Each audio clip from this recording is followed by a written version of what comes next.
it's a really tricky area, I think, because it's, like you said, it's completely unregulated. And for me, it's quite new, like, and it's ever growing. Like it's just suddenly expanded massively because of Instagram. First, I think there was only maybe some guys on YouTube that were promoting kind of online coaching.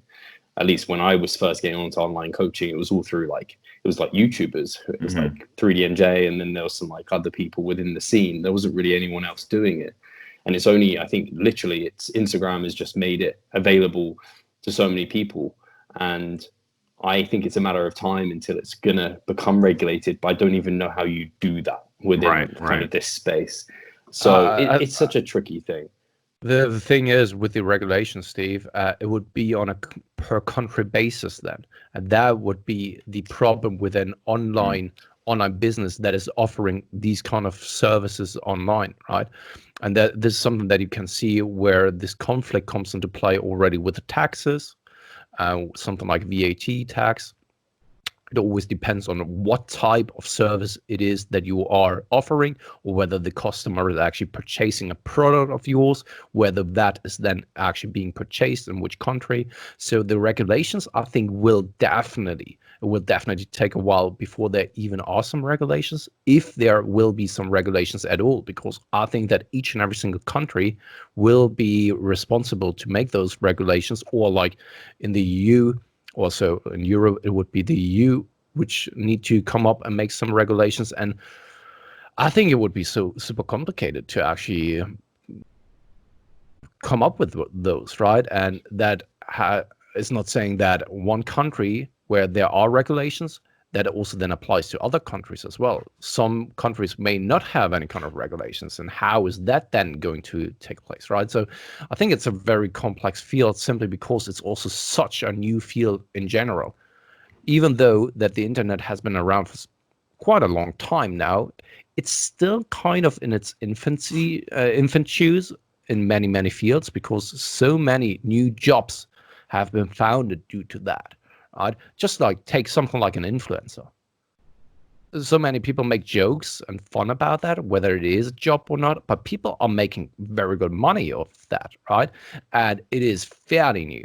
Like 5 years ago, the way an influencer is now being the term influencer, I don't think was even around like 5 years ago.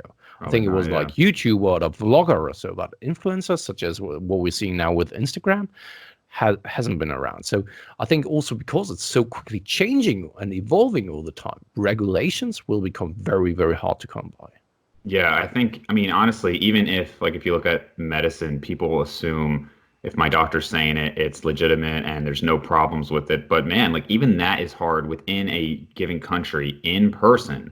It's hard to regulate. I unfortunately had a patient recently who is checking her prescription history, and she was prescribed just massive amounts of opioids along with Xanax, like every month for like 10 years. And it's a really unfortunate story. And she's not the only one.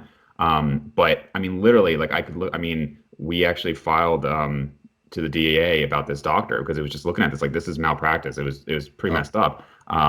But that's just one example. Again, this is somebody who's seen a doctor in the United States in person, right? So to try to regulate how, John from the United States is going to work with a coach online in England, I mean, who's going to regulate that? We're not going to have like a global police on that issue. It's just not going to happen. So I don't know if that would ever be strictly regulated, Yeah, I think it's with personal training, like that's obviously somewhat kind of regulated only in that, like the UK, you have to have a level 3 within this level 3, like level 2, 3, 4, I think, like all there is. Level 2 lets you, like, on the gym floor. Level 3, you can actually coach people.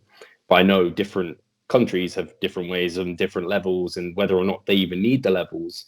But I have seen organizations and companies coming out with at least like online training qualifications.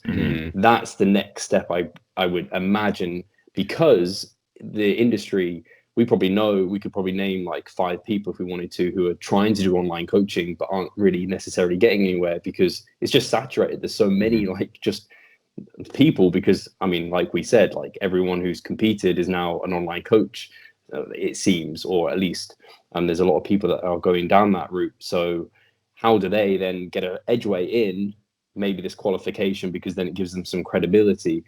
So that I think is probably going to be the next step, but then it needs to come from a really big organization that is very, very credible for that to be even seen. I don't know. It's a very interesting space, and like Pascal said, it's just ever evolving.